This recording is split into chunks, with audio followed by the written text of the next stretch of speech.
दशहरे पर हर वर्ष होने वाली एक सभा पर देश में बहुत से लोगों की नजर रहती है। यह सभा होती है नागपुर में। यह है संघ की दशहरा रैली, आरएसएस का वो उत्सव जब संघ प्रमुख इसमें व्याख्यान देते हैं। जो होता तो स्वयंसेवकों के लिए है, लेकिन माना बीजेपी की सरकार के लिए भी जाता है। ऐसे में क्या विचारों के साथ नीतियों के एक ही रास्ते पर बीजेपी और संघ हैं, जो पहले के मुकाबले और मजबूत और साफ है।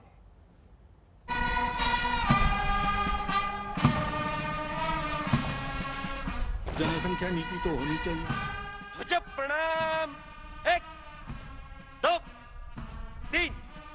खोए हुए संतुलन पर जो अपना उल्लू सीधा करते हैं, उनकी दुकान बंद हो जाएंगी। नमस्ते सदा वत्सले मातृभूमे त्वया हिंदू भूमे सुखं वर्धितोहम। देश में अराजकता उत्पन्न हो ऐसा प्रयास करना, ये भी प्रयास चल रहे हैं। 1 2 वैभवं 4 5 7। नशीले पदार्थ आते, उनकी आदतें बढ़ रही है। वो कैसे रोकी जाए, कैसा हो, पता नहीं। प्रभो शक्तिमन हिंदू राष्ट्रांग भूता। मनोबल गिराने के लिए टारगेटेड वायलेंस, लक्षित हिंसा वो कर रहे हैं।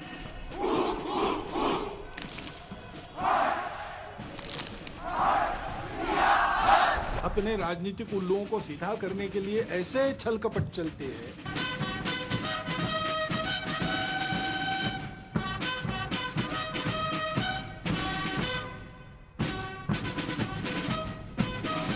राष्ट्रीय स्वयंसेवक संघ के 6 प्रमुख उत्सवों में से एक दशहरा के मौके पर नागपुर से संघ प्रमुख का भाषण संघ कार्यकर्ताओं के लिए सालाना लक्ष्य का दस्तावेज होता है और बीजेपी सरकार के लिए रोड मैप माना जाता है। समाज को ठीक दिशा में चलाने के प्रयास करने चाहिए, सब ऐसा नहीं करते। विशेषकर इसके व्यवस्था को चलाने का भारत के जो दायित्वधारी लोग हैं, राज्यों में है, केंद्र में है, सब लोग हैं। शासन के, समाज के, दोनों के प्रयास चल रहे हैं और बढ़ने चाहिए, उसमें गति आनी चाहिए। विजयादशमी राष्ट्रीय स्वयंसेवक संघ का स्थापना दिवस होता है। संघ प्रमुख की तरफ से शस्त्र पूजन की पुरानी परंपरा है। नमस्ते नमस्ते। इसी कार्यक्रम के अंत में संघ प्रमुख संगठन की देश समाज के प्रति नीतियों और विचारों पर चर्चा करते हैं। संघ को बेहद करीब से जानने वाले मानते हैं कि संघ प्रमुख के दशहरा संबोधन में वही बातें प्रमुखता से उठाई जाती हैं, जिनकी वो अपने स्वयंसेवकों, समाज और खासकर सरकार से अपेक्षा रखते हैं।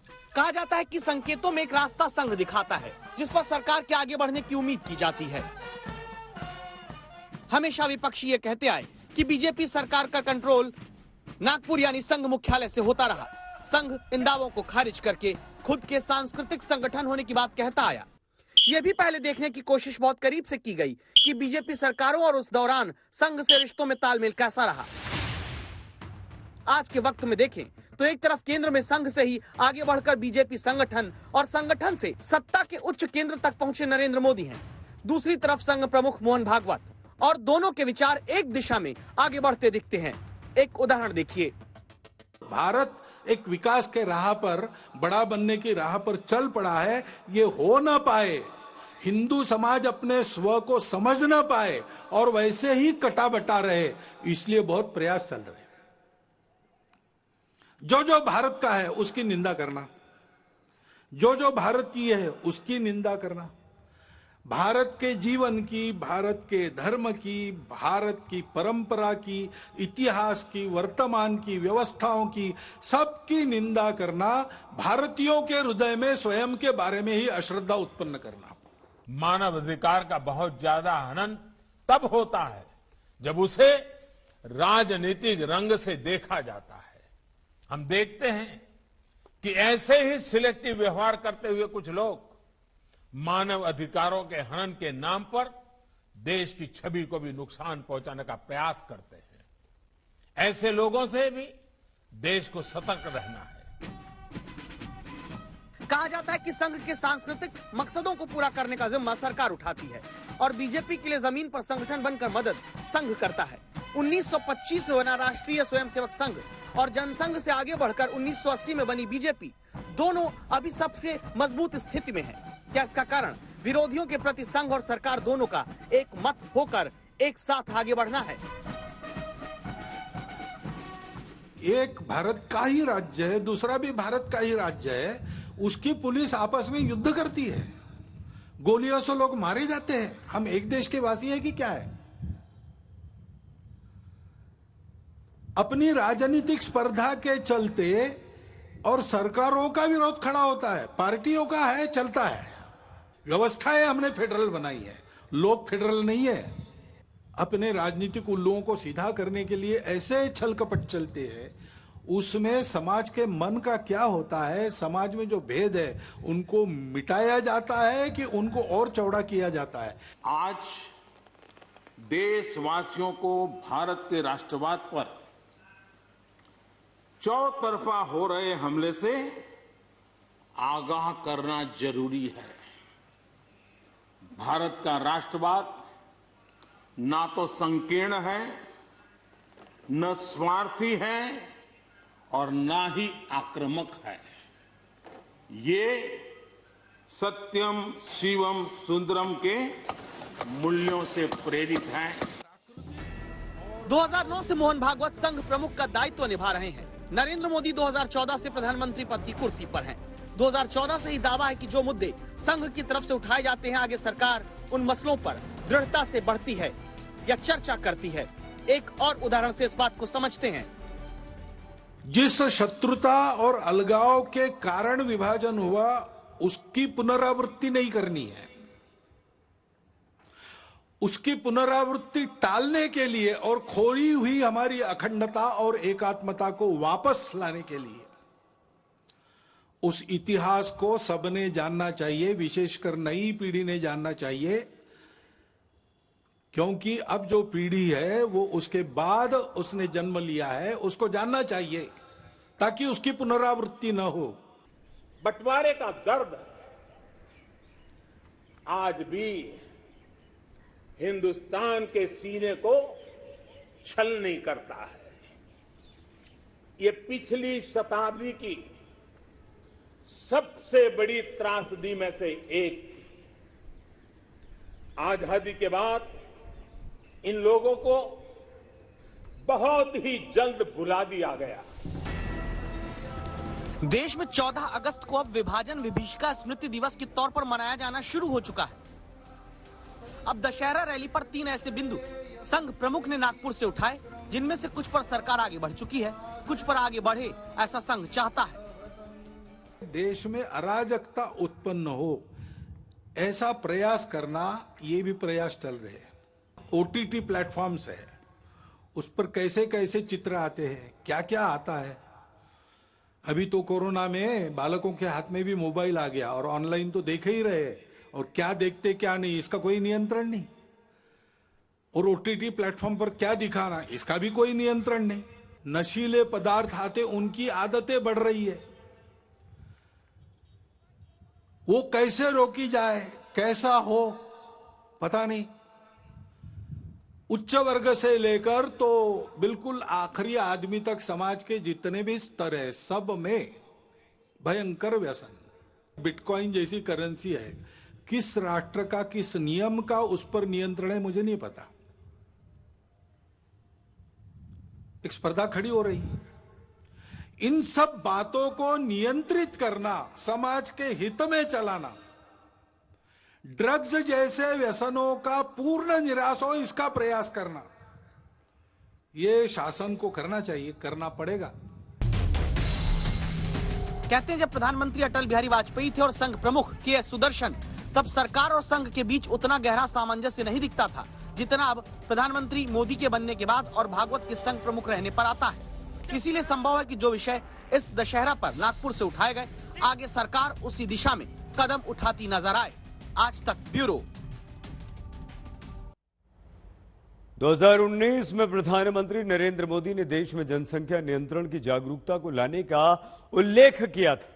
संघ पहले से जनसंख्या नियंत्रण के साथ साथ आबादी के असंतुलन का मुद्दा उठाता आया है। आज भी दशहरे के दिन संघ के पुराने प्रस्ताव का उल्लेख करके समाज और सरकार दोनों से आबादी असंतुलन के मुद्दे पर नीति बनाने की मांग नागपुर से आई। लेकिन क्या सरकार अब संघ के साथ आबादी नियंत्रण नीति के एक ही रास्ते पर आगे बढ़ेगी?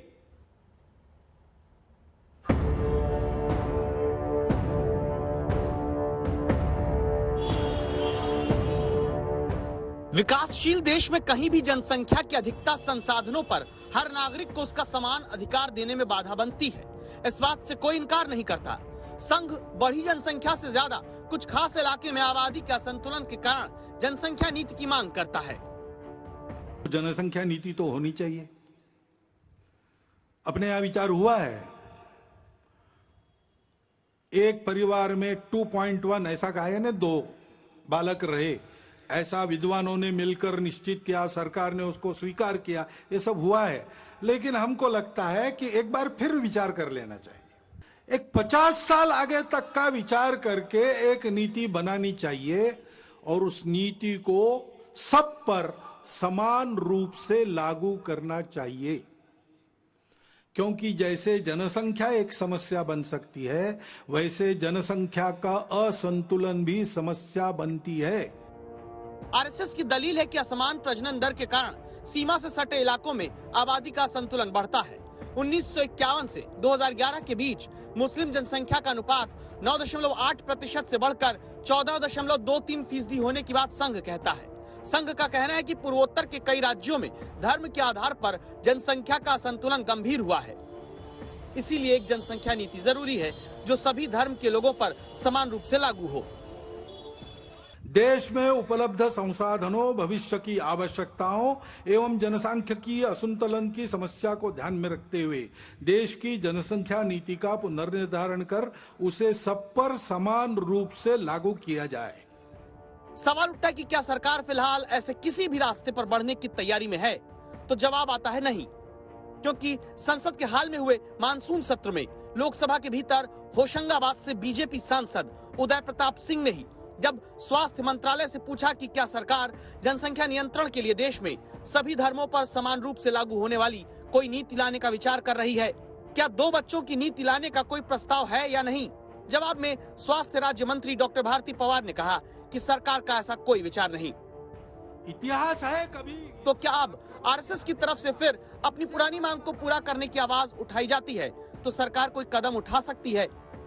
2011 की जनगणना के पांथिक आधार पर किए गए विश्लेषण से विविध संप्रदायों की जनसंख्या के अनुपात में जो परिवर्तन सामने आया है, उसे देखते हुए जनसंख्या नीति पर पुनर्विचार की आवश्यकता प्रतीत होती है। आबादी नियंत्रण की एक नीति जरूरी है, लेकिन लोकसभा में सरकार की मंत्री ही अभी नीति कोई न लाने की 4 वजहें गिनाते हुए कहती हैं कि राष्ट्रीय परिवार स्वास्थ्य सर्वे के मुताबिक वांछित प्रजनन दर घटकर 1.8 हो गई है, यानी महिलाएं औसत अब 2 बच्चों से कम को ही जन्म देना चाहती हैं। दूसरी वजह केंद्र सरकार बताती है कि वो अंतर्राष्ट्रीय समझौता जो भारत को परिवार नियोजन में किसी तरह का दबाव बनाने से रोकता है।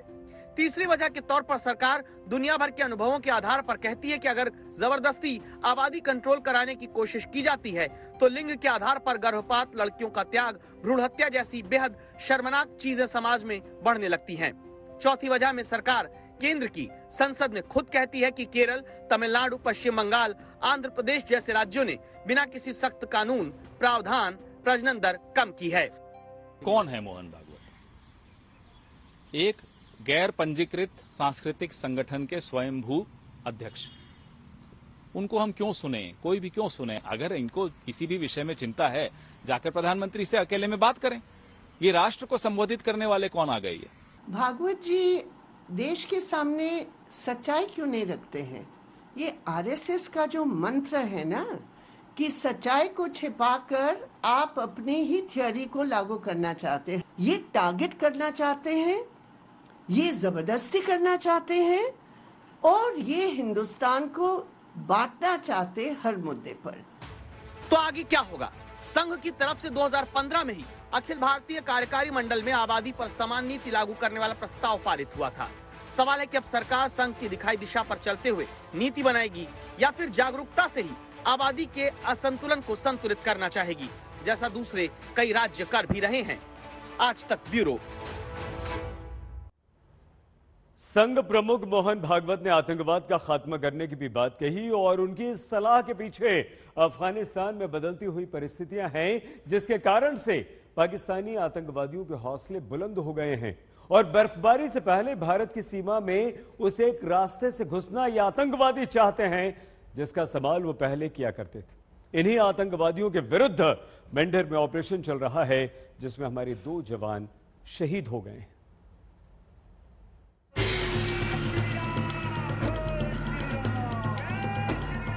बुराई पर अच्छाई की जीत का उत्सव जब देश मना रहा है, जब देश के जवान आतंक के रावण का दहन करने में कश्मीर में जुटे हैं, जब सारा देश प्रभु राम के हाथों रावण के संहार का त्योहार मना रहा है, तब हमारे जवान पिछले 5 दिनों से एक ही जगह आतंक के रावण के विनाश में अपने प्राण न्यौछावर कर रहे हैं। जम्मू कश्मीर का मेंढर सब डिवीजन, जहां पिछले 5 दिन में 7 जवान शहीद हो चुके हैं। सवाल है कि डेरा की गली क्षेत्र में ऐसा क्या है कि लगातार हमारे जवानों को यहाँ पर शहादत देनी पड़ रही है।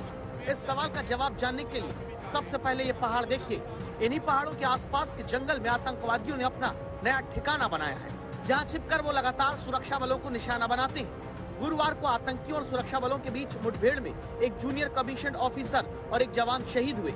मेंढर सब डिवीजन के भाटा धुरिया गाँव में सर्च ऑपरेशन के दौरान सैन्य दस्ते पर आतंकियों ने फायरिंग की।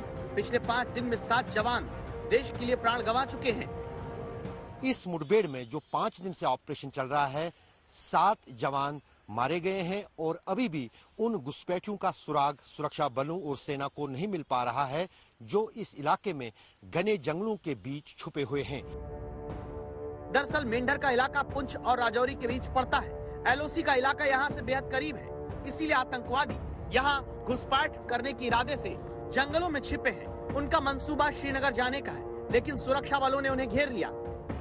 मेंढर और राजौरी के बीच जंगलों में ये ग्रुप छुपा हुआ है। सेना ने महातलाशी अभियान आज फिर तेज कर दिया है इन घुसपैठियों को मार गिराने के लिए। कश्मीर में आम नागरिकों को चुनकर निशाना बनाने वाले आतंकवाद पर दशहरे के दिन ही नागपुर से संघ प्रमुख भागवत ने आतंकवादियों का बंदोबस्त करने की बात कही। आतंकवादियों की गतिविधियों का भी बंदोबस्त करना पड़ेगा। अभी 370 हटने के बाद उनके प्रति जो डर था वो भाग गया। अब वो डर से ही काम लेते थे, तो उस डर को वापस लाना उनके लिए आवश्यक है। इसलिए चुन चुन कर जैसे पहले करते थे, मनोबल गिराने के लिए टारगेटेड वायलेंस, लक्षित हिंसा वो कर रहे हैं। कश्मीर में इन आतंकियों ने करीब 1.5 दशक बाद छिपने के लिए इस इलाके को चुना है। डेरा की गली का जंगल भिम्बर गली बालाकोट से शुरू होता है और पीर पंजाल के पहाड़ों के साथ कश्मीर में शोपियां तक फैला है। ये इलाका राजौरी और पुंछ जिलों से भी सटा है। सर्दी में बर्फबारी के दौरान इस इलाके में आवाजाही नहीं होती, इसीलिए पाकिस्तानी आतंकवादी राजौरी पुंछ होते हुए घाटी तक पहुंचने की चाल चल रहे हैं, लेकिन सुरक्षा बलों ने इन्हें चारों तरफ से घेर कर इनकी साजिश को नाकाम कर दिया है। आतंकवाद के खिलाफ चल रहे अभियान का आज 5वां दिन है। राजौरी और पुंछ जिले के पहाड़ी और जंगल के क्षेत्र में सुरक्षा बल जो है गहन छानबीन कर रहे हैं, तलाशी अभियान कर रहे हैं और आतंकवादियों की जो है तलाश अभी भी जारी है। हमारे सूत्र हमें बता रहे हैं कि 3 से 5 आतंकवादी जो है वो जंगल के इलाके में छिपे हुए हो सकते हैं। डेरा की गली में सुरक्षा बल बड़े पैमाने पर तलाशी अभियान चला रहे हैं। अभियान में ड्रोन, हेलीकॉप्टर और पैरा कमांडो भी उतारे गए। इस दौरान कई बार आतंकियों से सामना भी हुआ, लेकिन घने जंगल की आड़ में आतंकवादी अपनी लोकेशन बदलने में कामयाब हो जाते हैं। जम्मू से सुनील जी भट्ट के साथ अशरफ पानी, श्रीनगर आज तक। आज दशहरे का त्यौहार है, लेकिन आज त्यौहार के बीच देश में 2 तस्वीरें हमारा देश देखकर दंग रह गया। पहली तस्वीर छत्तीसगढ़ के जशपुर से आई, जहां एक धार्मिक जुलूस में लोगों को एक तेज रफ्तार कार ने कुचल दिया। हैरान करने वाली बात यह है कि धार्मिक जुलूस में इतनी तेज रफ्तार गाड़ी को आने से रोकने वाला कोई नहीं था। पुलिस गायब थी, जिसका परिणाम यह हुआ कि गांजा भरी एक कार ने बेकसूरों को कुचल दिया।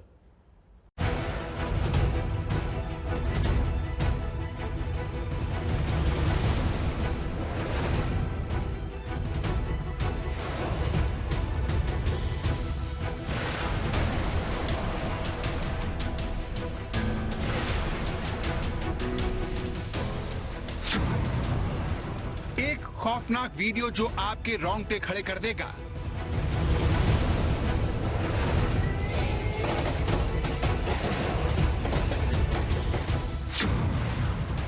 एक खौफनाक हादसा जिसे देखकर आप कांप जाएंगे।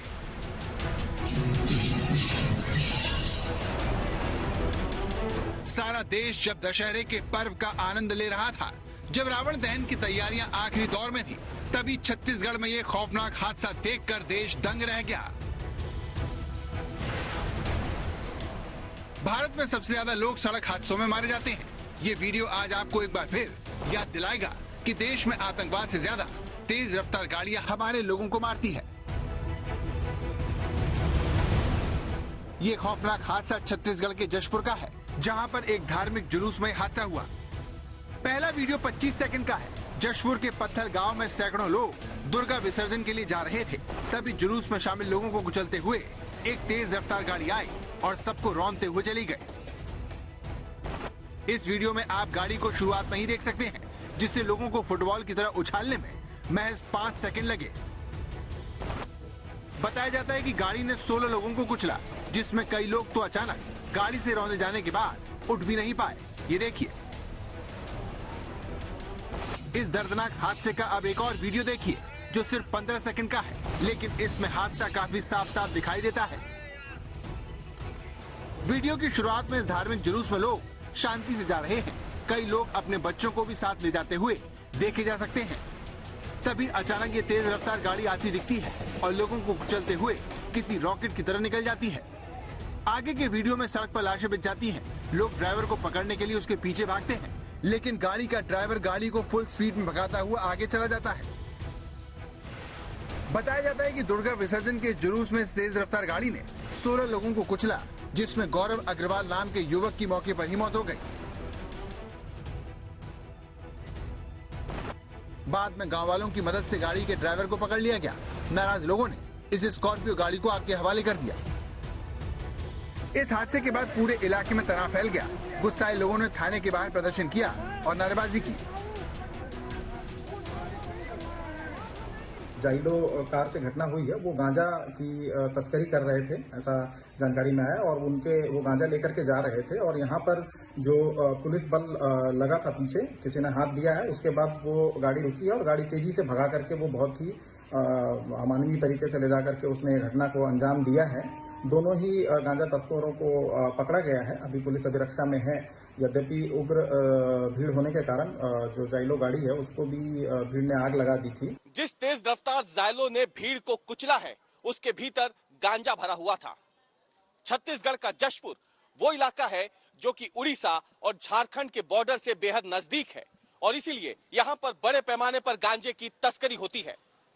पहले भी कई बार पुलिस ने न केवल यहाँ पर बड़े पैमाने पर गांजे की तस्करी को असफल किया है, बल्कि कई गांजा तस्करों को भी गिरफ्तार किया गया है।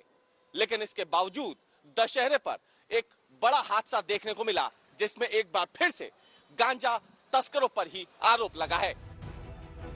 माना जाता है कि ओडिशा से गांजा तस्करी के जरिए जशपुर पहुंचता है और फिर वहां से स्मगलर मध्य प्रदेश, झारखंड, बिहार और उत्तर प्रदेश में जाकर इसे बेचते हैं। जिस तरह से गाड़ी में गांजे के पैकेट मिले हैं, उसने छत्तीसगढ़ में हो रहे इस अवैध कारोबार के खतरे को एक बार फिर सबके सामने ला दिया है। इस हादसे पर छत्तीसगढ़ के मुख्यमंत्री भूपेश बघेल ने कार्रवाई का भरोसा दिलाया। खतरनाक घटना है और इस घटना की जितनी भी निंदा की जाए वो कम है, लेकिन सरकार की ओर से जहां अपराधियों को पकड़ लिया गया है, दूसरा जो वहाँ तैनात एएसआई है उसे सस्पेंड कर दिया गया है। एसपी, कलेक्टर और क्षेत्रीय विधायक पहुंच गए हैं, वहाँ लोगों से बात कर रहे हैं और स्थिति नियंत्रण में। मुख्यमंत्री भले ही कार्रवाई की बात करें, लेकिन सवाल उठता है कि धार्मिक कार्यक्रम के रास्ते में अचानक स्कॉर्पियो कहां से आ गई। आमतौर पर इस तरह के धार्मिक जुलूस के साथ पुलिस भी चलती है, लेकिन वीडियो में एक भी पुलिस वाला दिखाई नहीं देता।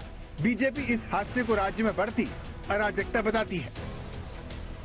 पूरे के पूरे घटना को ये देखा जाए तो कोई भी पुलिस का कर्मी वहाँ नहीं दिखता, जबकि वहाँ रूट डाइवर्ट किया जाना चाहिए। ये सीधा लापरवाही है और इस प्रकार असामाजिक तत्वों का हौसला छत्तीसगढ़ में दिन ब दिन बढ़ता जा रहा है कि यह असामाजिक तत्व किस हौसले के साथ भीड़ को कुचल सकते हैं, इसका उदाहरण देखने को मिल रहा है। मुझे लगता है कि इस पूरी घटना में मुख्यमंत्री को तत्काल संज्ञान लेना चाहिए। छत्तीसगढ़ के कवर्धा में पहले से ही धार्मिक तनाव है। इसके बावजूद जशपुर में दुर्गा विसर्जन के दौरान पुलिस की सुरक्षा व्यवस्था ना के बराबर थी। इस खौफनाक हादसे के बाद पूरे इलाके में तनाव फैल गया है और इसका दोषी लोगों को गाड़ी से कुचलने वाले ड्राइवर से ज्यादा वहाँ का प्रशासन है, जिसकी लापरवाही ने कई परिवारों का दशहरा हमेशा हमेशा के लिए काला कर दिया। रवीश पाल सिंह, भोपाल, आज तक। दशहरे पर दूसरी तस्वीर दिल्ली से आई, जिसके सिंगू बॉर्डर पर एक व्यक्ति की बर्बरता से हत्या कर दी गई। हरियाणा के सोनीपत जिले के कुंडली में किसानों के प्रदर्शन स्थल के पास इस व्यक्ति का शव बैरिकेड से बंधा मिला। ये शख्स कौन था, किसने इतनी बेदर्दी से इसकी हत्या की, किस कसूर में से मारकर लटका दिया गया, इन सारे प्रश्नों के उत्तर हमारी इस रिपोर्ट में।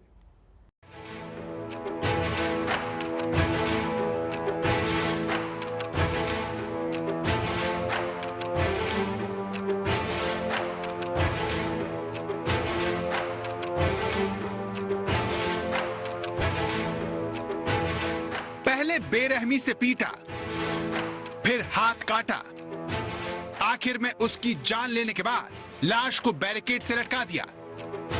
क्रूरता की यह हद पार करने वाली तस्वीर देश की राजधानी दिल्ली की है। ये तस्वीरें इतनी खौफनाक हैं कि कोई भी सामान्य व्यक्ति इसे पल भर भी नहीं देख सकता। ये हत्या सिंघू बॉर्डर पर प्रदर्शनकारी किसानों के मंच के बेहद नजदीक हुई।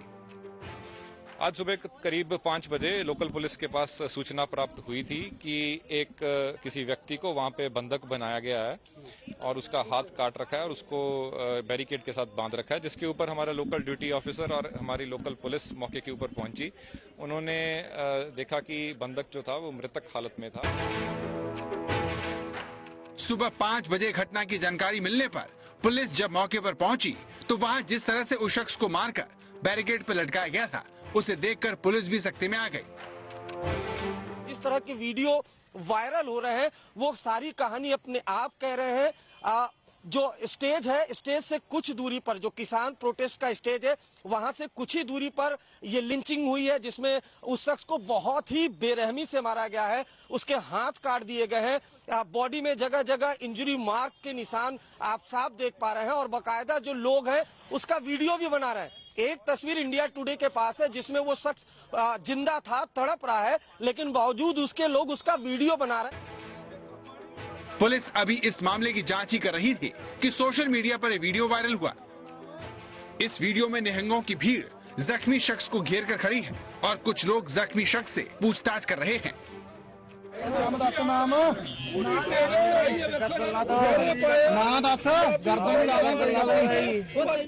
जमीन पर पड़े जख्मी शख्स के एक हाथ की कलाई कटी हुई है। वो शख्स तड़प रहा है, लेकिन उसकी मदद करने कोई भी आगे नहीं आ रहा। भीड़ उस शख्स का वीडियो बनाती रही तब तक जब तक कि उस शख्स ने दम नहीं तोड़ दिया।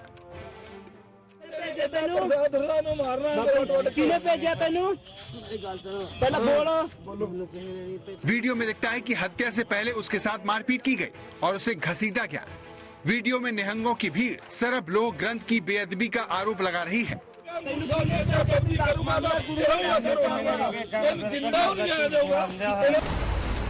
पुलिस जब मौके पर पहुंची तो उस वक्त भी वहां काफी संख्या में निहंग जमा थे, जिन्होंने काफी देर तक ना तो मृतक की लाश को उतारने दिया और ना ही पुलिस को कोई जानकारी दी। देखिए, लगभग सुबह 5-5:15 बजे पुलिस को इत्तला मिली थी कुंडली थाने में कि एक व्यक्ति के साथ यहाँ पे जिसका हाथ काटा गया है, जिसको फिजिकली असॉल्ट किया गया है, कि जब तक पुलिस मौके पे पहुंची पता लगा उसकी डेथ हो चुकी है। तो इस व्यक्ति का नाम पता लगा है लखबीर सिंह, जो कि जिला तरन तारण का रहने वाला है। लगभग 35 की उम्र है और हमने इसके संबंध में एक मुकदमा दर्ज कर लिया है 302/34 IPC में। जो डिसीज्ड है उसके डेड बॉडी का बोर्ड द्वारा हम पोस्टमार्टम करवा रहे हैं। हत्यारों की क्या पहचान कर ली है आपने? वी हैव सम क्लूज, हमारे पास कुछ हमारे पास लीड्स हैं और कौन है, कितने हैं, क्या हैं, ये मैं भी आपके साथ शेयर नहीं कर पाऊंगा। ये संयुक्त हमारी जिससे भी जरूरत है बात करने की, उनसे हम बात कर रहे हैं। जिस शख्स के साथ बेरहमी हुई वो पंजाब के तरन तारण के गांव चीमा खुर्द का रहने वाला था। उसका नाम लखबीर सिंह था और वो मजदूरी करता था। मरने वाला शख्स धरना स्थल पर निहंग सरदारों के टेंट में कई दिनों से रह रहा था, जिसके बारे में दावा है कि वो नशे का आदी था। इस घटना का जो वीडियो वायरल हो रहा है उसमें निहंग इस हत्या की जिम्मेदारी लेते हुए सुने जा सकते हैं। जो कि ਸਿੰਘੂ ਬਾਰਡਰ ਦੇ ਇਹ ਪਾਪੀ ਨੇ ਧੰਨ ਗੁਰੂ ਗ੍ਰੰਥ ਸਾਹਿਬ ਜੀ ਜੋ 10 ਮਹੀਨਿਆਂ ਤੋਂ ਇੱਥੇ ਨਿਹੰਗ ਸਿੰਘ ਦਲ ਪੰਥ ਬੈਠੇ ਆ ਤੇ ਬਾਬਾ ਬਲਵਿੰਦਰ ਸਿੰਘ ਜੀ ਉਟਰਾਂ ਦਲ ਵਾਲੇ ਉਹਨਾਂ ਨੇ ਧੰਨ ਗੁਰੂ ਗ੍ਰੰਥ ਸਾਹਿਬ ਨੂੰ ਲੈ ਕੇ ਬੇਅਦਬੀ ਕੀਤੀ। शाम को इस मामले में एक निहंग सरबजीत सिंह ने पुलिस के सामने सरेंडर कर दिया। सरबजीत सिंह ने हत्या की जिम्मेदारी भी ली, जिसके बाद पुलिस वायरल वीडियो से सरेंडर करने वाले आरोपी की पहचान कर रही है। लेकिन इस वारदात से किसान आंदोलन सवालों के घेरे में आ गया है, क्योंकि किसान प्रदर्शन स्थल के पास होने वाली कोई पहली वारदात नहीं है। इसके पहले भी यहाँ पर रेप और फायरिंग के मामले सामने आ चुके हैं, जिसके बाद संयुक्त किसान मोर्चा ने इस नृशंस हत्या की निंदा करते हुए सफाई पेश की। निंदा करते हैं। निंदा तो कौन नहीं करता, वो हम कोई शत्रु के समर्थक है। इस पर जांच में आ जाएगा कि क्या घटनाक्रम हुई, क्या है, जांच में आ जाएगा। पर जिन लोगों ने इसको अंजाम दिया वो नहीं कह रहा कि वहाँ पे तो पुलिस पकड़ ले।